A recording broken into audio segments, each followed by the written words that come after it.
share with us, a couple of situations or anecdotes where, your coachees have felt that they've got the maximum insight. Sometimes we call it as the coachable moments, right? So have you had a situation or a coaching experience recently or in the past where you've had this coachee say, wow, this coachable moment provided a great insight for me or a great reframe for me?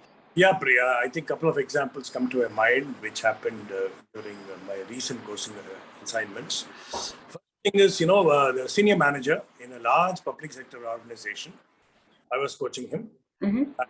Uh, the person is very intelligent guy, very successful, growing up pretty fast. But what got revealed during the 360 discussions and the feedback was the guy is emotionless in the sense, good or bad, right or wrong, happy or sad, he maintains a stony face, and that's how he is. So obviously, in the sense, but when he was talking to me, he was all right, one-on-one, he was pretty nice, jovial, etc. So I wanted to get to the bottom of this. Okay. I have a dual personality like this. So I went through his, normally all my coaching sessions I do, first one session is understanding their past. Childhood, your education, and your professional life, 3 parts. Correct. And when I revisited the childhood part, I found that very early, when he was probably 10 years old, he lost his brother in a very cruel accident. Okay. When that happened, his entire family was grieving, and he was the only one who was consoling them and keeping his emotions tight, and was not letting it out. So, and his father, mother, and only brother, were extremely sad, and they didn't know, and he was acting like a adult, and so I think that is carrying through his entire life. Correct. So when we started tracing back and said, okay, look here, that's long back, that's 30 years back. Now 30 years has passed. You don't need to control your emotions. Start talking to people, express your emotions. Like the expression of emotions is the most important thing. I mean, I'm not saying you start going and cursing everybody, but express it well. And when the 360, even his wife said this, we don't know what's happening to him. So I think that made a huge change for him, and he's changed.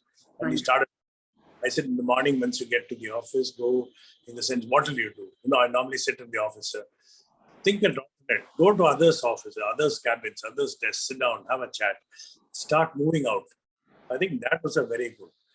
That was one example. The other example, there was a person who was, again, very popular in the office. Again, a large private sector company, very popular, but he always misses deadlines.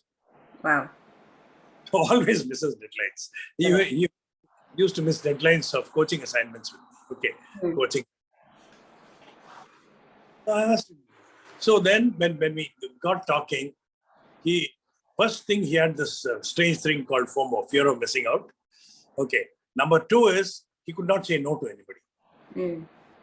And he was quite popular in the office, and he was influential in the city. Anybody comes, child wants an admission in the school, he'll run and do it for them. So as a result, he was living his life for others, not caring for his own.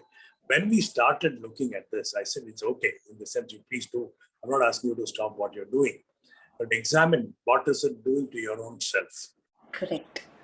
That really opened his eyes, and he said, sir, I one great learning is I have to learn to say no. So I think these two, Priya, would be interesting anecdotes.